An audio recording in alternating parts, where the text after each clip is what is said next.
So, continuing with our study, again, here we are in Matthew 16:18. This is a precise analysis of Greek grammar. This presentation offers a precise analysis of why tautē cannot refer to Petros based on Greek grammatical rules in Matthew 16:18. The basic Greek grammar rule of agreement. First, a demonstrative pronoun must agree with its referents in gender, number, and case. Secondly, in Matthew 16:18, tautē, the demonstrative pronoun, as we've seen, its gender was feminine, and it was singular, and its case was dative. What we saw is Petros, the noun, its gender was masculine, singular, and its case was nominative. The grammatical mismatch. Tautē, which was feminine, Petros, masculine. This violates the fundamental rule of agreement.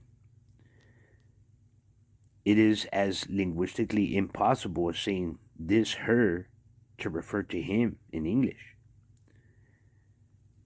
Identifying the true antecedent. Firstly, in Greek grammar, when looking for an antecedent, first you check for grammatical agreement, and it must match in gender, and it must be reasonably close in the text. B. Then examine the demonstrative's function. Tautē points back to something that just mentioned. It's used for near reference. This, not that. The flow in Greek. First, we have the confession that was made. Thou art the Christ, the Son of the living God. Tautē is feminine in gender. And Petra, upon this Petra, I will build my church. We saw that it was feminine in gender. The feminine demonstrative naturally pairs with the feminine noun Petra, rock, the concept just expressed. So what we saw was tautē, the feminine gender, naturally pairs with these right here, the feminine noun Petra and the concept that was just expressed. Why it's definitive. This isn't a stylistic choice. It's not a matter of interpretation. It's a fundamental rule of Greek grammar. Breaking this rule would be like breaking subject-verb agreement in English. Testing the logic. Firstly, if Peter were meant to be the rock, the text could have used a different pronoun, autēs, which was masculine, demonstrative, to refer to Petros. As we saw, Petros was masculine.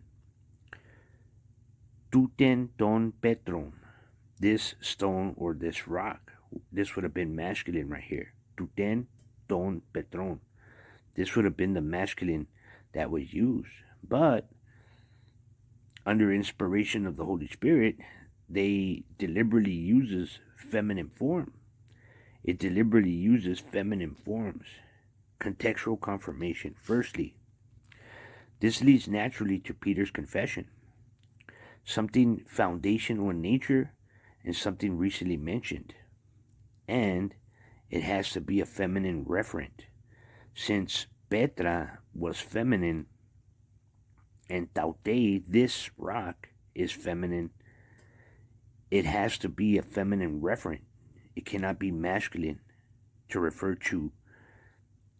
So this grammatical reality is why, regardless of your theological position, the linguistic evidence clearly shows tautē cannot refer to Petros.